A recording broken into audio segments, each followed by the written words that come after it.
we have some more information about the efforts of Virginia Thomas's efforts to help overturn the election for Donald Trump. So now, Virginia Thomas, also known as Ginni Thomas, is the wife of Supreme Court Justice Clarence Thomas.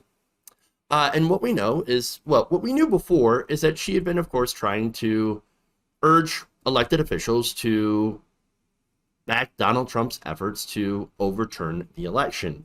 By it's part of the what was known as the Green Bay sweep, and this was outlined by Peter Navarro and Steve Bannon. So that was basically to replace the real electors in the different states with fake electors. These fake electors would vote for Donald Trump no matter what, based on the idea that there was mass voter fraud in their state. So now we know that there wasn't mass voter fraud in the state, especially when it comes to Arizona. They had the whole Cyber Ninjas report that tried to find evidence of voter fraud. And by the way, they were very, very motivated to do so.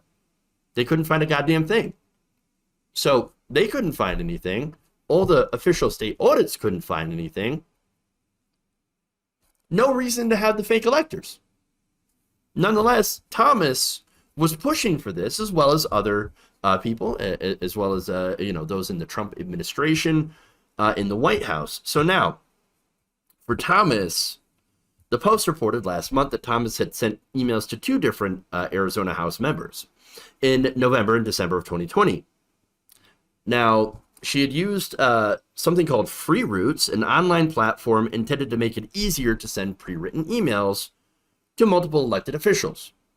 All right, hey, there's nothing wrong with that. I think that's great. It's a great, platform to use. Now, what we know now, the new information, is that actually the number of people that have been sent these emails is far larger than two. In fact, she sent on November 9th identical emails to 20 members of the Arizona House and 7 members of the Arizona State Senate. That actually represents more than half of the Republican members of the state's legislature at that time. So, hey, if you get half on board, they can replace the electors. That message, just days after media organizations called the race for Biden in Arizona, as well as nationwide, urged lawmakers to stand strong in the face of political and media pressure, and claimed that the responsibility to choose electors was yours and yours alone, and that they had the power to fight back against the fraud and ensure that a clean slate of electors is chosen. Now, again, the fake electors here in Arizona were, look, there's at least a dozen of them. Some of them have been identified and subpoenaed by the House committee.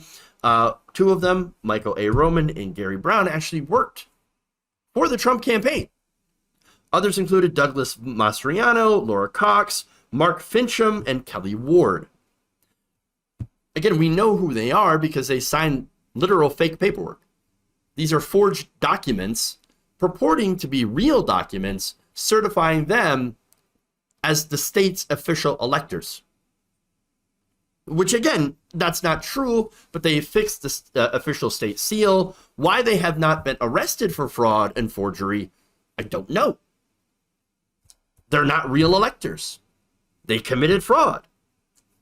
But now, the J6 committee, again, when it comes to Michael Roman and Gary Michael Brown, had also reportedly promoted allegations of election fraud, as well as encouraged state legislatures to appoint false slates of electors. This was, again, as I explained, the Green Bay sweep. Ginni Thomas, also part of that effort, one of many who were part of that effort. Among the lawmakers who received the emails was Representative Anthony Kern. Now, Kern was a Stop the Steal supporter who lost his re-election bid in November 2020 and joined Representative Louis Gohmert, i.e. one of the dumbest men in Congress, as a plaintiff and others in a lawsuit against Mike Pence. They sued Mike Pence for not decertifying the election. Again, that's a ceremonial role. That doesn't actually decide if the election is going to be certified. It's just, again, it's ceremonial. It's not real. But all right, sure. Now, Kern, by the way, also photographed outside the Capitol during January 6th, during the riot, but said, I didn't enter the building. I wasn't in there. In Michigan, the FBI just raided another Republican candidate for being at that riot and waving people in. So, I'm just saying. Now, there's more details here. On December 13th, the day before members of the Electoral College were slated to cast their votes for Biden's victory, Thomas had emailed 22 House members and 1 senator. The email said, before you choose your state's electors, consider what will happen to the nation we all love if you don't stand up and lead. It linked to a video of a man urging swing state lawmakers to put things right and not give in to cowardice. So now, look, what's important about Ginni Thomas is she was obviously awash, fully immersed in election conspiracies. Now you might think, okay, so half the Republican Party is already too. Okay, fair enough, but the rest of the Republican Party is not married to a Supreme Court justice who could have potentially ruled on this.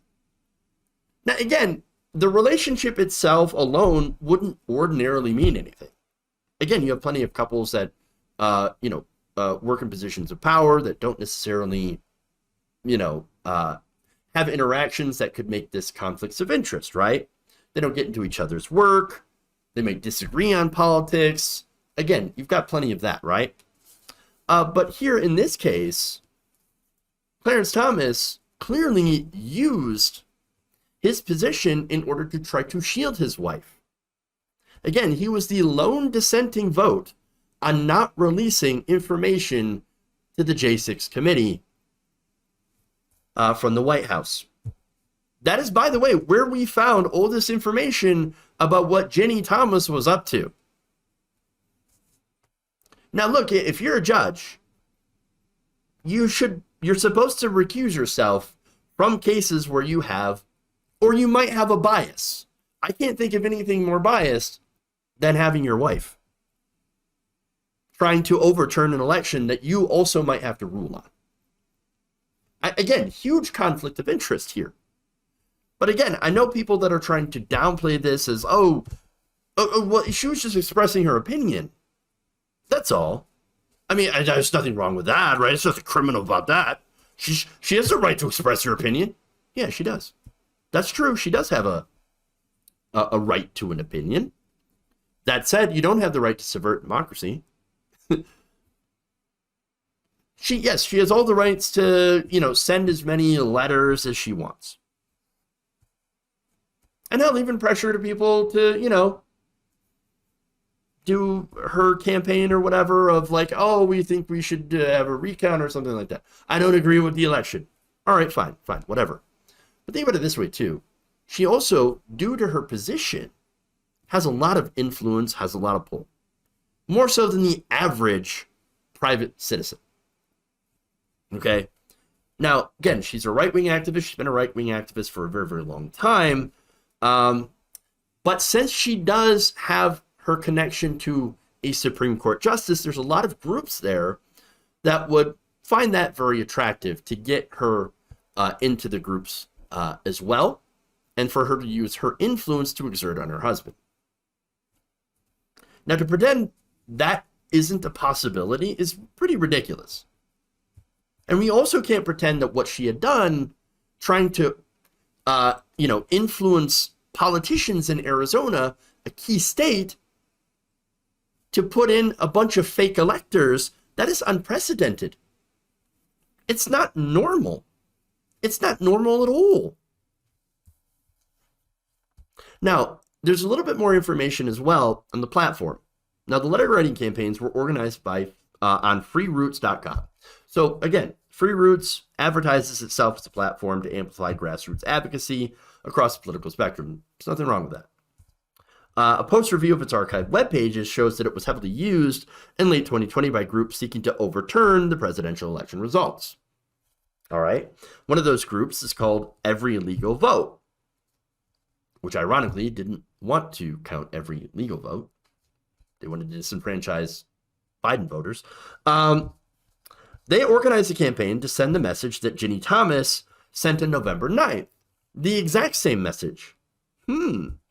In those first days after the November 3rd election, every legal vote described itself online as a, quote, labor of love by American citizens in partnership with the nonprofit United in Purpose, according to web pages preserved by the Internet Archive's Wayback Machine. So, okay, where's this going? Where am I going with this? Well, it doesn't seem like it's all that grassroots when you look at it. Because that group, United in Purpose, also recently hosted luncheons where Thomas would present impact awards to different right-wing leaders. Oh, so it looks like a little bit more than just your grassroots activism. But I'm sure that's just a coincidence, right? Oh, coincidence. Another coincidence is Kern declaring himself and others the state's duly elected and qualified electors when they, of course, were not. Kern was also more than a dozen lawmakers who signed onto a letter to Congress the same day calling for the state's electoral votes to go to Trump or be nullified completely until a full forensic audit can be conducted. Well, they got their audit, and it didn't exactly go their way, did it? The lawmakers' letter was an exhibit in Kern and Gohmert's lawsuit asking a federal court to rule that Pence had exclusive authority and sole discretion in deciding which electoral votes to count for a given state. So now Pence is like, no, I don't have that authority, and I'm not going to just not certify the election, which then led, of course, to calls to hang Mike Pence, literally. Now, the plaintiffs also asked the Supreme Court to intervene after the case was dismissed in the lower courts. Now, the timing here probably worked out in favor of democracy because it was just the day after the January 6th insurrection, the court decided not to take up this case. Because it probably would have looked really, really bad. And look, that's the thing, right? Ginni Thomas, Donald Trump, Trump allies, they wanted this to go to the Supreme Court. How many times has Trump said, let's take it to the courts, let's take it to the courts? Now, why? Why? I think the only reason that they would do that is that they were likely under the impression that they could win that case.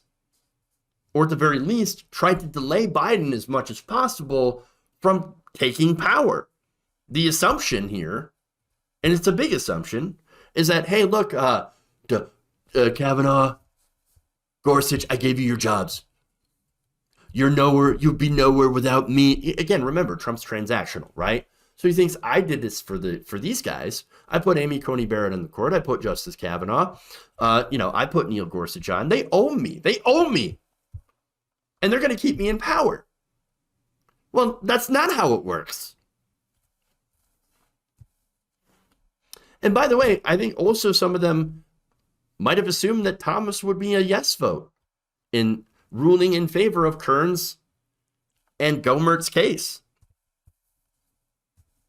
Which is why I also think that Ginni Thomas, in her text with Mark Meadows, well, had been pushing in that direction as well. Because again, she had also talked about the court. Either way, I think it's pretty clear from all of that, all the stuff that we know from Ginni Thomas, is that Clarence Thomas really needs to be recusing himself. Now, I know that there is no way to force a justice to recuse himself from a case, not a Supreme Court justice, but I'm really hoping that all the evidence that is stacked up will create enough pressure, internal and external, to get him to at least recuse himself from any case that involves his wife and the 2020 election. Because it is very, very obvious that he is biased and compromised.